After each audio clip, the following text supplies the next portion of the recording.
Do you ever have any stress and regret from having too much stuff? I have this tiny little vintage oil can that would normally sit on a shelf here. It's small and old, and it's the kind of thing that I pick up because I think it's cool. I had the perfect person in mind when I got it. I thought it'd be a great little gift for a guy by the name of John C. Dvorak. John was a tech writer and co-host of a podcast I listened to. He had a squeaky chair and everyone gave him a hard time about it. Kept thinking I needed to send this little thing over to him. I never did. He passed away this year on July 20th, and now it just sits here. In the No Agenda tribute episode number 1888 that released a few days after he passed away, a longtime friend of his, William Hurst, talked about all the stuff that John had accumulated in his house over the years. He remembered that John intended to write about it.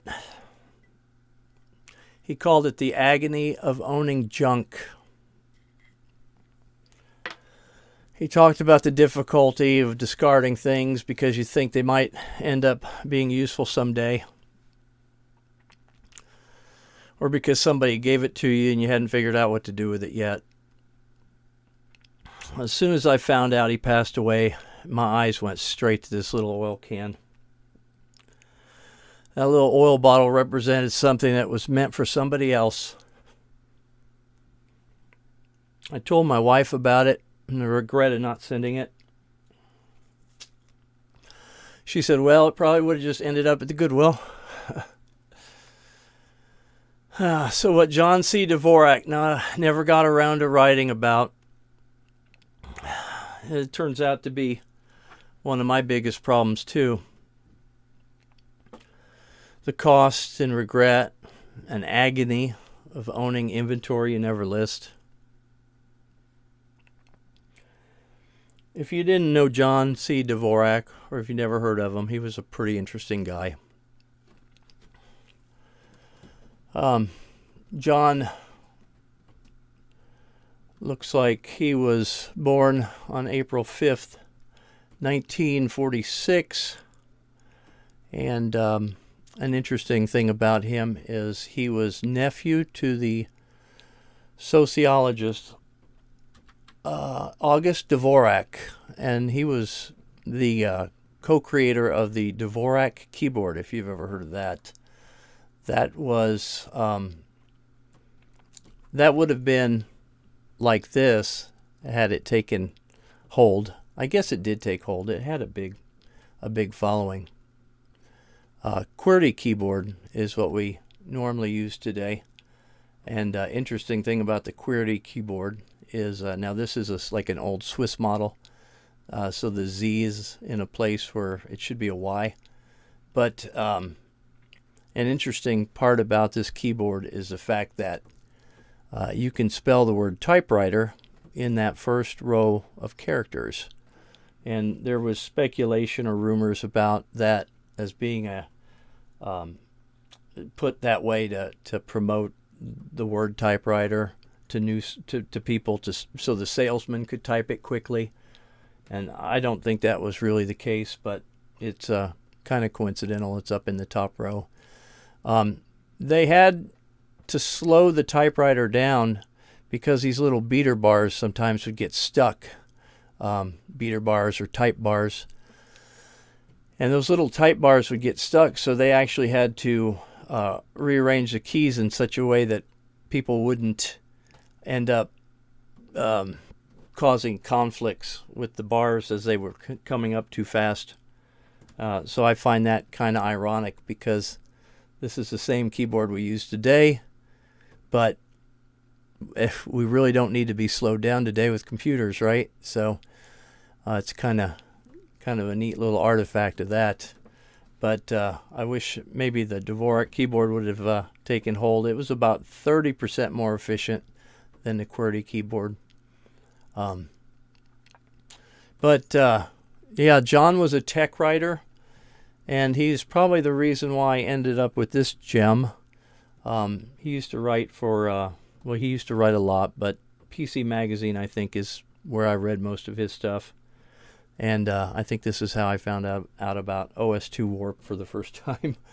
And yeah, John was one of these guys that he was a tech reviewer, and he had a lot of clout in that area. So if people sent him something to review and he said something good about it, then that item would likely be a hit. This is one of those things he reviewed, and this was kind of my first run-in with that guy. But I was always privileged and honored because of he had so many thousands of people that followed his work, and I was one of those 966 that he was following on Twitter. I always felt pretty special about that. And of course, I got the shirt to Chris from John C. Dvorak. Good job on episode 400. That's a pretty special piece for me. Well, this all leads me to think about all the treasure and junk that I have accumulated and stored over here. The regret of not sending this little oil can, chokes me up.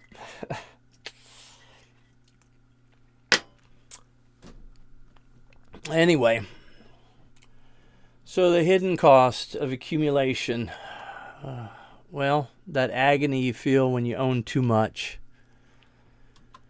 and the constant presence of stuff can lead to mental clutter and low-level stress. In some cases, high-level stress. Depends on your tolerance of stress. Your capital remains locked in stagnant objects that generate no value and often decline in usefulness. I have an example of this.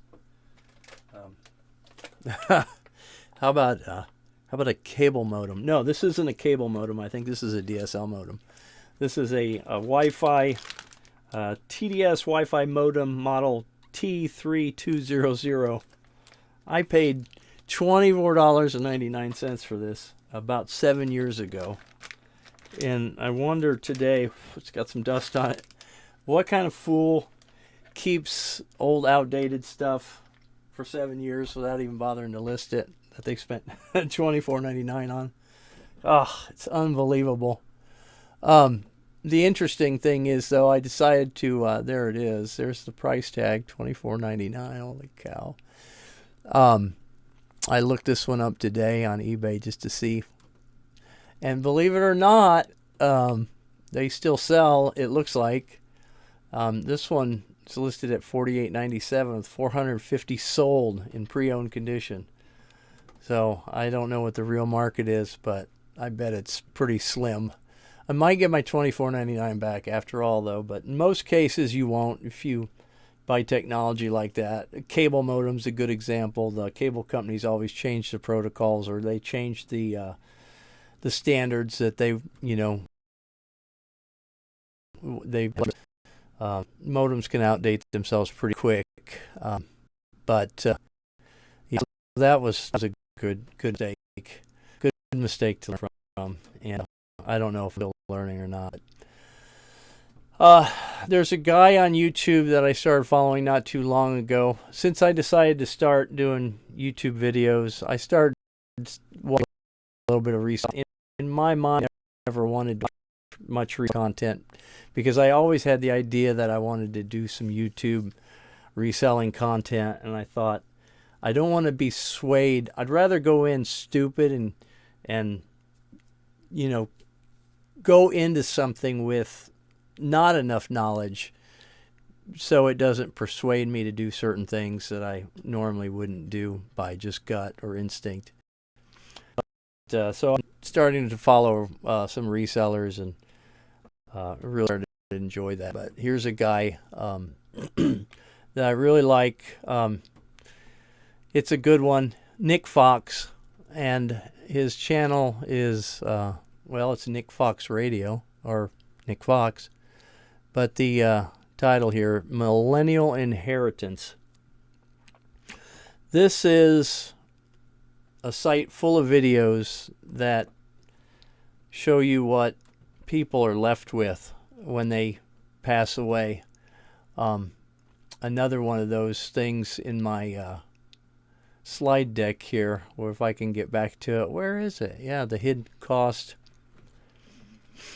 The longer items sit unused, the more difficult it becomes to decide what to keep and what to let go of. Some of these things that I have around here become ornaments in the house. I bought them to resell, and they've been sitting in china cases or china cabinets and shelving, and some of it's packed away, but it's become just scenery, and that has to stop. That has to go. Heirs frequently inherit and have the burden of sorting through decades of retained possessions. And that's what Nick Fox talks about here on his channel. These are all real-life examples that viewers send him, where sometimes people think they have a lot of value hidden away or stashed away, and it turns out sometimes these collections aren't valuable at all. But people go kind of crazy with it. So I'm going to cut it there. Sorry, I didn't mean to get choked up on this one. I didn't know John in real life. He was my virtual internet friend, sort of like Scott Adams, who we just lost not too long ago, the creator of Dilbert. A lot of you guys might be familiar with him. He's another one of those guys that you don't believe they should ever leave us, because how could they, you know? They're here every day, and but this really kind of gave me a bit of perspective, and the thought of this little oil can never getting sent out to him, and just sitting on his shelf for all those years, because I guess I liked it too much to send it to him, and now I have now I have to keep it forever. So it's another problem, right? But anyway, so in the morning, John, and in the morning to all of you. Thank you for listening. I'll see ya.